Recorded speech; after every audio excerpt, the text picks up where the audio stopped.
ஒரு காலத்துல பயங்கரமா பிளே பண்ணிட்டு இருந்த கிரிக்கெட் பிளேயர்ஸ் யங்ஸ்டர்ஸ் வந்து இவங்க தான் அடுத்த வீரேந்திர சேவாக், இவங்க தான் அடுத்த ரோஹித் சர்மா, இவங்க தான் அடுத்த விராட் கோலி சொல்லிட்டு இருந்த பிளேயர்ஸ்லாம் இன்னைக்கு பாத்தீங்கன்னா ஆல் அட்ரஸே இல்லாம போன ஒரு 3 பிளேயர்ஸை பத்தி தான் இன்னைக்கு பார்க்க போறீங்க.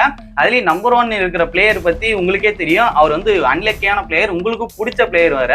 ஸோ ஓகே, இன்னைக்கான வீடியோல என்ன பார்க்க போறீங்க கேட்டீங்கன்னா, ஸோ இந்த யங்ஸ்டர்ஸ் எல்லாம் இன்னைக்கு எங்க தாண்டா போனாங்க, அவங்களோட நியூஸ் எதுவுமே வரலன்னு சொல்லிட்டு நீங்க எதிர்பார்த்துட்டு இருப்பீங்க. ஸோ நான் உங்க யுவராஜ் இன்னைக்கு வந்து அவங்களுக்கு என்ன ஆச்சுன்னு சொல்லிட்டு தான் இன்னைக்கு பார்க்க போறோம்.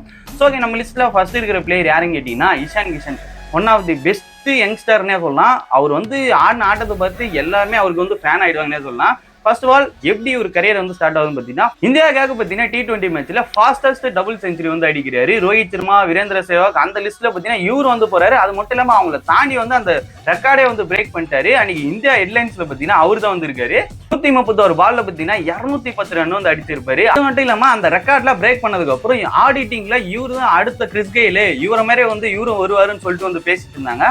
அப்புறம் இந்த ஆளுக்கு என்னதாங்க ஆச்சு, இன்னைக்கு பார்த்தீங்கன்னா இந்தியன் டீம்லயும் பார்க்க முடியல, T20லயும் பார்க்க முடியல, எந்த ஃபார்மேட்லயும் பார்க்க முடியல, IPL மட்டும் தான் இவர் வந்து பார்க்க முடியுது. அப்படி இஷான் கிஷனுக்கு என்னதான் ஆச்சுன்னு சொல்லிட்டு உங்களுக்கே வந்து டவுட் இருக்கும். ஸோ ஓகே, ஸ்டார்ட் பண்ணுவோமா?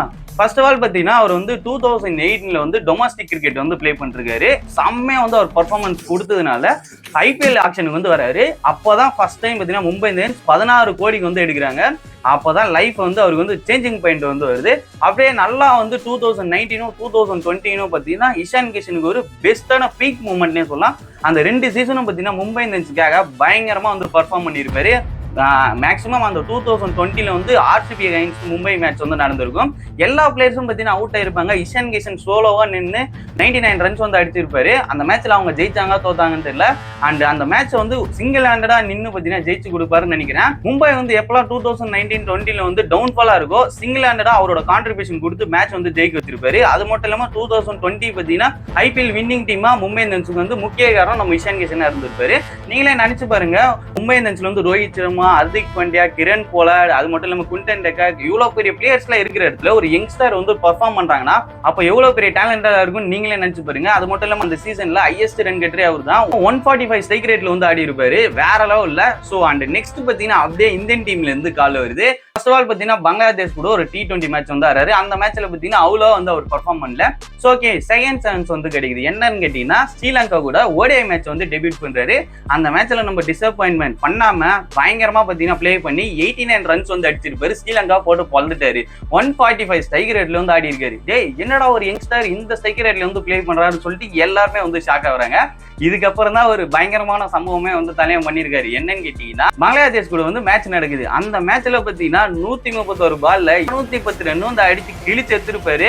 நான் தான்டா இனிமேல் வந்து நான் தர்பார்ன்ற மாதிரி போட்டு தரமா வந்து தோச்சு எடுத்திருப்பாரு. பங்களாதேஷ் பவுலரை பார்த்தா பாவமா இருந்திருக்கும். அப்படியே பாத்தீங்கன்னா அன்னைக்கு ஹெட்லைன்ஸ்ல ஃபுல்லா இவர் தாண்டா அடுத்த கிறிஸ் கெயில், ஏன்னா ஆடிட்டிங்னாலே இவர் பயங்கரமா ஆடுறாரு அப்படி இப்படின்னு சொல்லிட்டு ஓப்பனிங் ஸ்பாட்ல இருந்து எடுக்கவே முடியாது, இவர் தான் அடுத்த இந்தியன் டீமோட கேப்டனே அப்படி இப்படிலாம் என்னமோ பேசினாங்க. அதுக்கப்புறம் என்னடா ஆச்சு, IPL நல்லா விளையாடுறாரு, இந்தியன் டீமுக்கும் நல்லா விளையாடுறாரு, அப்புறம் இந்த தலைவன் எங்கடா போனாருன்னு பார்த்தா இப்பதாங்க மெயின் வில்லனே உள்ள வராரு. யாருன்னு கேட்டீங்கன்னா நம்ம சுமன் கில். காம்படிஷன் ஒரு வார்த்தை வந்து இப்போ வருது கைஸ். என்னன்னு கேட்டீங்கன்னா நம்ம வந்து இன்னைக்கு படம் நடிக்க போறோம்னா நம்ம கூட பார்த்தீங்கன்னா பல பேர் வந்து ஆக்ட் பண்ண வந்து காம்படிஷனை வந்து வருவாங்க. அதுல எவன் கன்சிஸ்டண்டா இருக்கிறானோ, எவன் பயங்கரமா பர்ஃபார்ம் பண்றானோ அவன் மட்டும் தான் அந்த பொசிஷன் வந்து தக்க வச்சுக்க முடியும். ஸோ அந்த வகையில பார்த்தீங்கன்னா கிரிக்கெட்ல பயங்கர காம்படிஷன் இருக்குன்னு உங்களுக்கே தெரியும். அந்த டைம்ல தான் சுக்மன் கில் வந்து என்ட்ரி கொடுக்குறாரு. அவர் ஒரு எக்ஸ்ட்ரானரி பிளேயர்னு சொல்லிட்டு ஆரம்பத்திலேயே வந்து பேர் எடுத்துறாரு. ஸோ அந்த பையன் பார்த்தீங்கன்னா T20 இருக்கட்டும் ODI இருக்கட்டும் கிடைக்கிற சான்சஸ் எல்லாமே பார்த்தீங்கன்னா யூஸ் பண்ணதால அந்த ஓப்பனிங் ஸ்பாட்ல இருந்து இந்தியன் டீமுக்கு சுக்மன் கில் வந்து எடுக்க முடியல. எனக்கு இஷான் கிஷனும் பார்த்தீங்கன்னா ஓப்பனர் தான். கடைசியான இருந்த வேர்ல்டு கப்புக்கும் சுக்மன் கில் தான் வந்து ஓப்பனிங் பண்ணியிருப்பாரு. ஸோ அதனால பார்த்தீங்கன்னா சுக்மன் கில் டீமுக்கு வர நம்ம இஷான் கிஷன் வந்து கீப்பர் வர, அதனால 1 டவுன் போனாரு. அதுக்கப்புறம் பார்த்தீங்கன்னா 4th டவுன் போய் ஆட ஆரம்பிச்சாரு.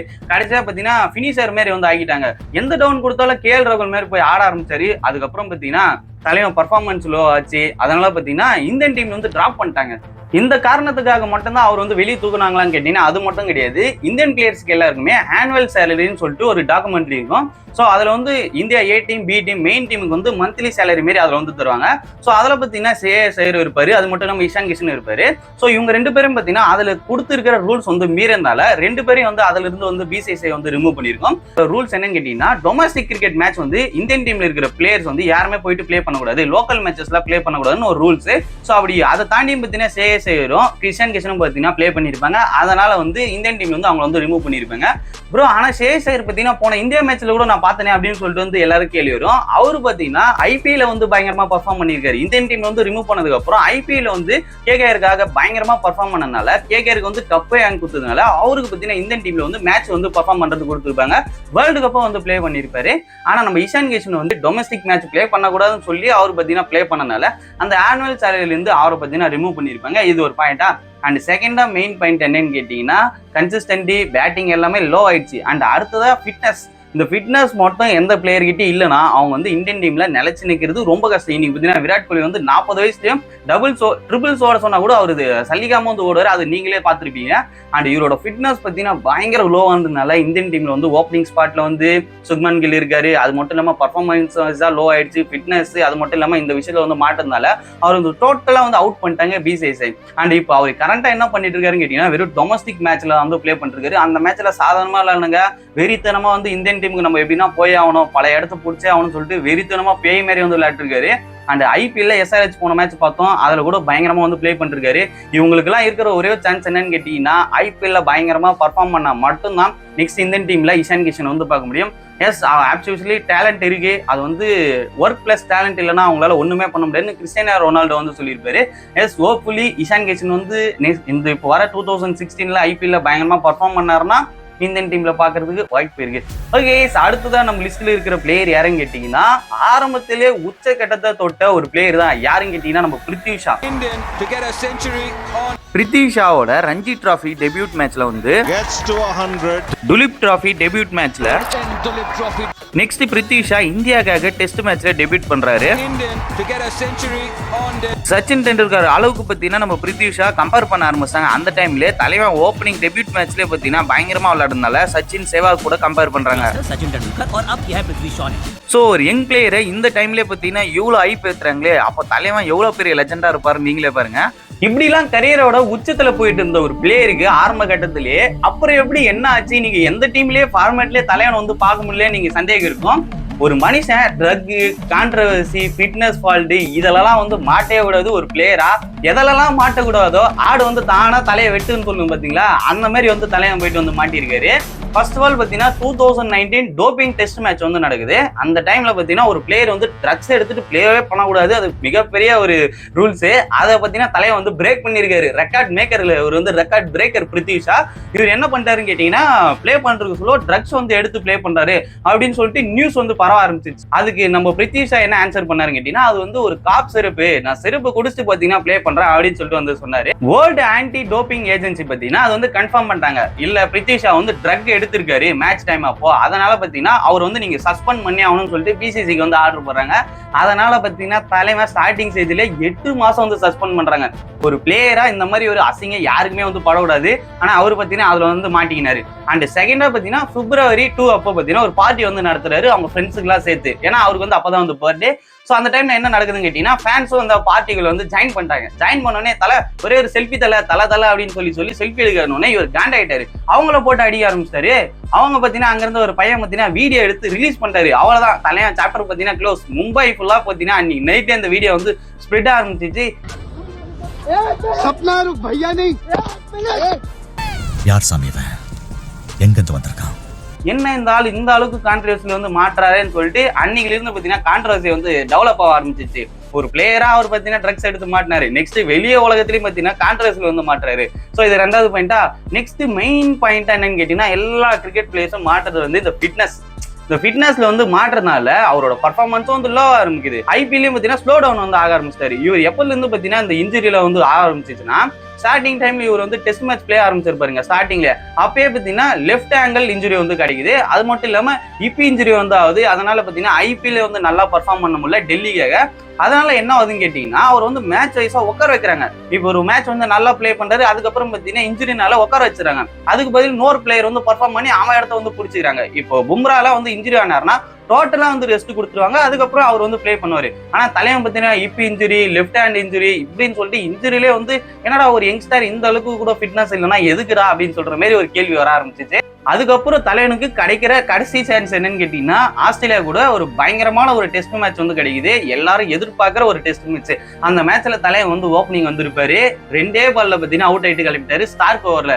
எல்லாரும் பாத்தீங்கன்னா என்னங்க இவன் ஸ்கோர் கூட அடிக்காம டெஸ்ட் மேட்ச்ல டக் அவுட் ஆயிட்டு போறான் என்னங்க அப்படின்னு சொல்லிட்டு அன்ரியல் அப்படின்னு சொல்லிட்டு வந்து சொல்ல ஆரம்பிச்சிட்டீங்க. செகண்ட் மேட்ச்லயாச்சும் எதனா பர்ஃபார்ம் முன்னோரும் பாத்தீங்கன்னா 4 ரன் தான் அடிச்சிருக்காரு. அவ்வளவுதான் டெஸ்ட் கிரிக்கெட்ல இருந்து தலைவனை தூக்கி வெளியே போட்டாங்க. நெக்ஸ்ட் 5 ODI மேட்ச்ல பாத்தீங்கன்னா 189 ரன் மட்டும் தான் அடிச்சிருந்தாரு. T20ல சொல்ல வேணாம் 0 ரன் டக் அவுட். 35 வயசுலயே வந்து ஃபிட்னஸ் வந்து லோவா இருக்கிறதுனால இன்ஜுரியும் வருது. அது மட்டும் இல்லாம ட்ரக் அடிக்டா அவரு. ஸோ எல்லா ஃபால்ட்டுனால இந்தியன் டீம் வந்து அவர் வந்து ஆட்டோமேட்டிக்கா வந்து டிராப் அவுட் பண்ணிட்டாங்க. ஏன்னா ஓப்பனிங் ஸ்பாட் வந்து நீங்களே சொல்லேதெல்லாம் ஆல்ரெடி பாத்தீங்கன்னா ரோஹித் சர்மா இருக்காரு, சுப்மன் கில், இஷான் கிஷன் இருக்காரு. இந்த லிஸ்ட்ல இவரு வந்துட்டாருன்னா ஓகே இவரும் பாத்தீங்கன்னா அந்த சான்ஸ் வந்து வேஸ்ட் பண்ணனால இந்தியன் டீம் ஆட்டோமேட்டிக்கா பாத்தீங்கன்னா டிராப் அவுட் பண்ணிட்டாங்க. இப்ப பாத்தீங்கன்னா எனக்கு தெரிஞ்சு ஐபிஎல்ல மட்டும் தான் நீங்க அவரை பார்க்க முடியும்னு நினைக்கிறேன். ஏஜும் பாத்தீங்கன்னா 35க்கு மேல ஆயிடுச்சு. இன்னொரு 10 வருஷம் ஆடாரு. அதுக்கப்புறம் பாத்தீங்கன்னா ரிட்டையர் ஆகிற வயசு ஆயிடுச்சு. நான் குமார் அவசரப்பட்டிய அடுத்ததா பார்க்க போற ஒரு அன்லக்கியான பிளேயர், உங்களுக்கு எல்லாருக்குமே பிடிச்ச player Ruturaj Gaikwad. Sorry, unlucky player of India அப்படின்னே சொல்லலாம். ஏன்னா சிஎஸ்கே ஃபேன்ஸ் அவர் கொண்டாடாத நாளே இல்லை. ஏன்னா அவர் வந்து இந்தியன் டீம் பிளே பண்ணாலும் தலைவா நீ சிஎஸ்கே ஆடி நாங்க உங்களுக்கு சப்போர்ட் பண்றோம்னு சொல்லிட்டு தமிழ் மக்கள் வந்து சப்போர்ட் பண்ணிருக்காங்க.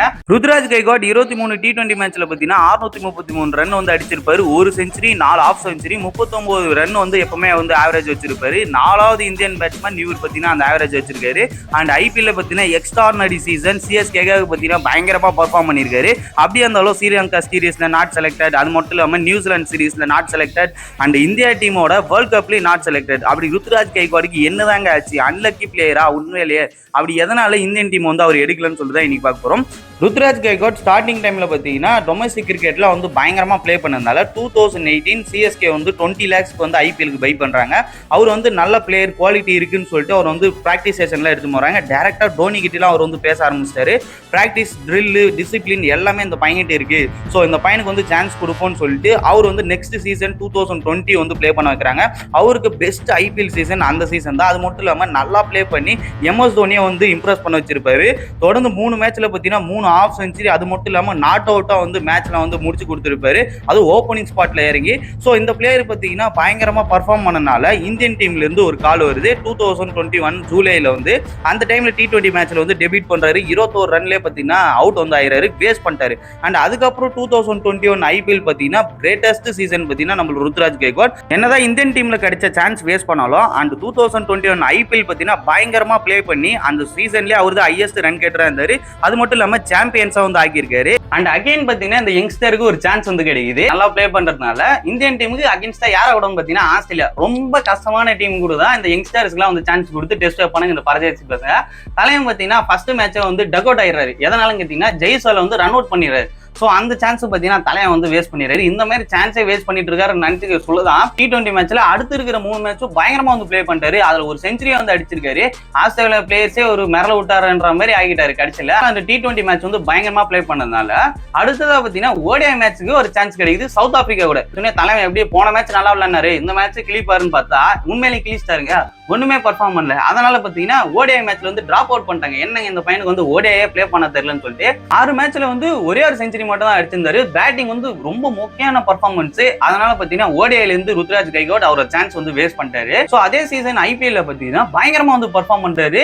செகண்ட் ஹையஸ்ட் ரன் கேட்டர் வேற. ஃபர்ஸ்ட் பிளேஸ்ல விராட் கோலி இருக்காரு, செகண்ட் இவர் இருக்காரு. ஆனா ஐபிஎல்ல மட்டும் கன்சிஸ்டன்டா வந்து பர்ஃபார்ம் பண்றாரு. அதனால ருத்ராஜ் கெய்க்வாட பாத்தீங்கன்னா கேப்டனா வந்து ஆகிட்டாங்க சிஎஸ்கே.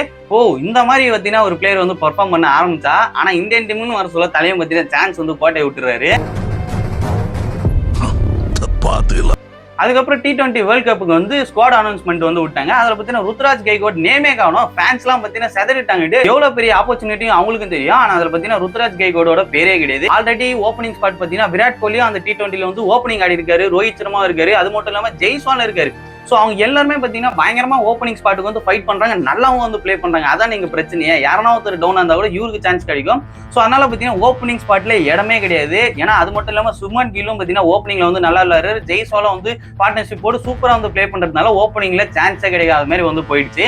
அண்ட் அடுத்ததா பார்த்தீங்கன்னா T20லயும் வந்து அவர் எடுத்துட்டாங்க, ODIலையும் நல்லா விளையாடுறதுல இருந்து எடுத்துட்டாங்க. அண்ட் டெஸ்ட்ல வாய்ப்பே கிடையாது ஃபர்ஸ்ட் ஆஃப் ஆல். அண்ட் இப்படியே போயிட்டு இருக்கிறதுனால அவர் வந்து கன்சிஸ்டன்ட் இல்லாதனால அவரை பார்த்தீங்கன்னா அவுட் வந்து தூக்கிட்டாங்க. ஃபிட்னஸ் எல்லாமே இருக்கு. அண்ட் அகைன் ஹோப்ஃபுல்லி அவர் வந்து IPL நல்லா பர்ஃபார்ம் பண்ணிட்டாருன்னா, மறுபடியும் அந்த ஹையஸ்ட் ரன் கேட்டர்ல போயிட்டாருன்னா அகைன் பார்த்தீங்கன்னா அவர் வந்து ப்ளூ ஜெர்சியில் வந்து பார்க்க முடியும். எனக்கு தெரியும் தலைவா நீங்க வந்து இந்தியன் டீம் ப்ளே பண்ணாலும் CSK ஃபேன்ஸ் பார்த்தீங்கன்னா உங்களுக்கு கடைசி ஓவரில் விட மாட்டாங்க. எப்பவும் பார்த்தீங்கன்னா உங்க கூட வந்து நிற்பாங்க. ஸோ ஓகே ரைட் கைஸ், இன்னைக்கு பார்த்த இந்த 3 பிளேயர்ஸ்ல உங்களுக்கு யார் வந்து ஃபேவரட்னு கமெண்ட் செக்ஷன்ல வந்து கமெண்ட் பண்ணுங்க. அண்ட் அடுத்ததா காணாம போன 3 பவுலரை பத்தி தான் நம்ம நெக்ஸ்ட் வீடியோல வந்து பார்க்க போறோம். ஸோ அது உங்களுக்கு வேணும்னு நினைச்சா மறக்காம நம்ம பேஜை பத்தினா ஃபாலோ பண்ணி வச்சுங்க. இதுக்கப்புறம் அடுத்த வீடியோல வந்து தெரிஞ்சுப்போம். பபாய்.